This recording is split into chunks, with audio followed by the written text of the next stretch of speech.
Olá pessoal, tudo bom com vocês? Para quem não me conhece, eu sou Marcel Viegas, sou engenheiro eletricista, mestre e doutor em engenharia elétrica e cientista e pesquisador da Universidade de São Paulo. Nessas videoaulas agora que eu vou começar a fazer, eu vou fazer um curso aqui introdutório de teoria eletromagnética 1, né? As bases do eletromagnetismo. Então aí é um tira-gosto, né, de um engenheiro eletricista falando sobre eletricidade, tá? A teoria eletromagnética ela é fundamentada basicamente nas leis de Maxwell, né? As 4 leis de Maxwell. E a primeira delas é a lei de Gauss, que é uma sofisticação da lei de Coulomb, que a gente aprende lá na eletrostática, lá nos primórdios da eletricidade, que é a lei do inverso do quadrado da distância, né? Então, basicamente, antes da gente falar propriamente da lei de Gauss, a gente pode começar introduzindo a teoria eletromagnética com a lei de Coulomb.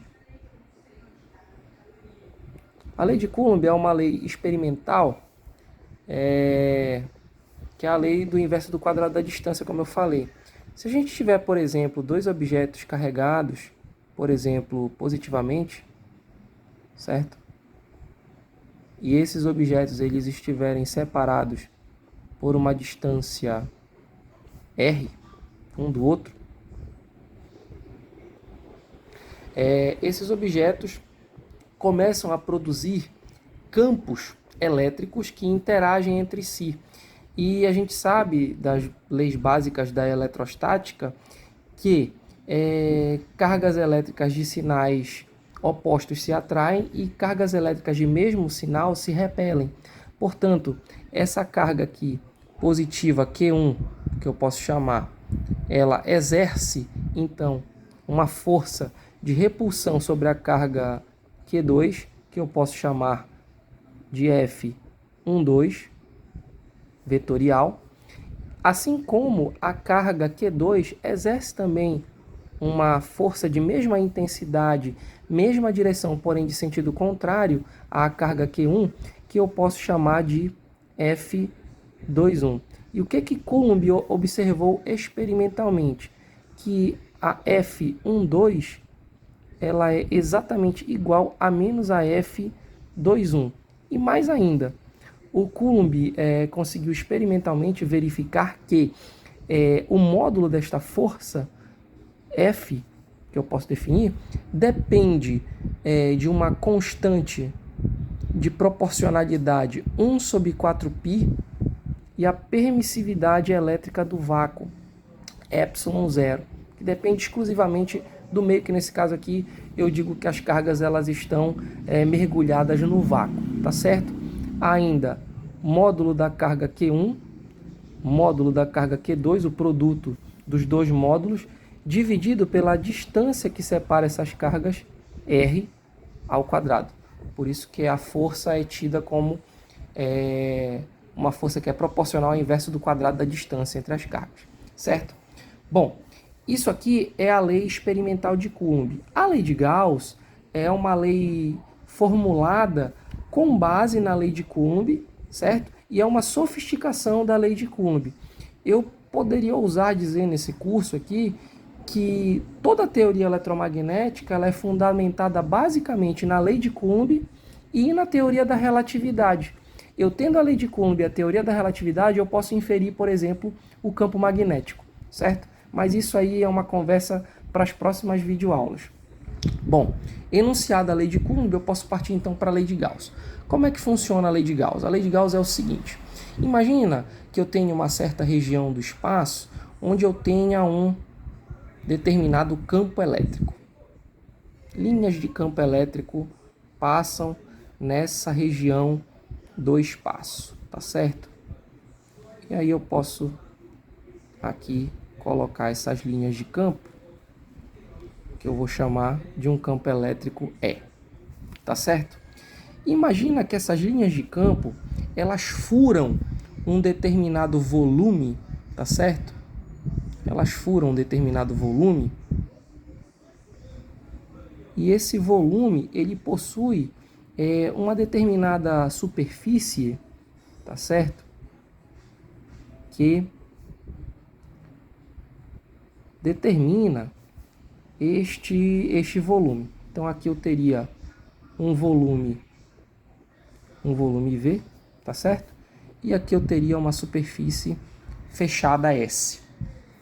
E aí eu posso estabelecer uma grandeza chamada fluxo φ de um campo elétrico E, e esse fluxo ele é basicamente o produto escalar entre este campo elétrico e os elementos de área que compõem esta superfície fechada que determina este volume.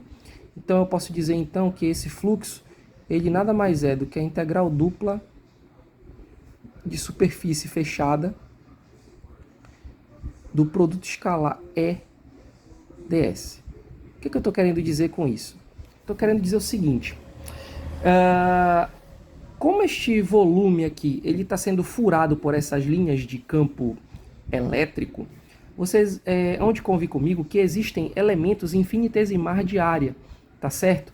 Por exemplo, se eu pegar um determinado elemento de área bem aqui, um elemento de área ds bem aqui, esse elemento de área, o módulo dele é ds, certo? E a direção dele, desse vetor, é exatamente externa, tá certo? A essa área infinitesimal. Então eu teria um ds bem aqui.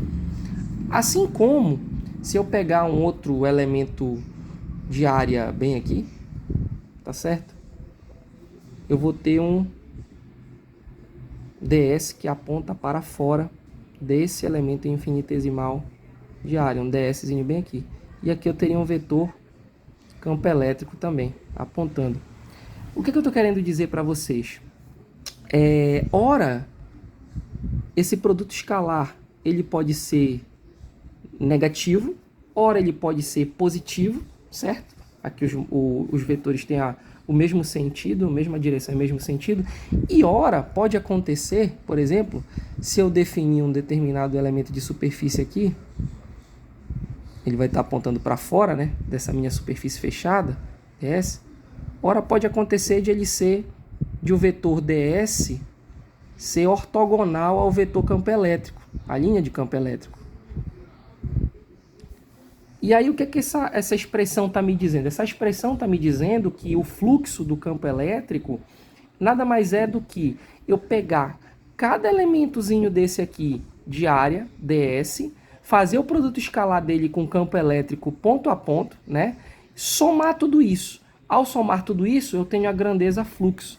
E aí o que o Gauss percebeu? Ele percebeu que este fluxo deste campo elétrico ele nada mais é do que uma grandeza proporcional à carga que tiver encerrada por a carga interna a essa superfície, certo? A carga interna a essa superfície. Ótimo. Bom, se o fluxo do campo elétrico é proporcional à carga interna à superfície, então eu posso exatamente escrever que essa integral dupla nessa superfície fechada S do produto escalar de E com ds é exatamente igual à carga interna dividida pela permissividade elétrica do vácuo, já que ela é proporcional. E aí, a esta forma aqui, eu chamo de forma integral da lei de Gauss.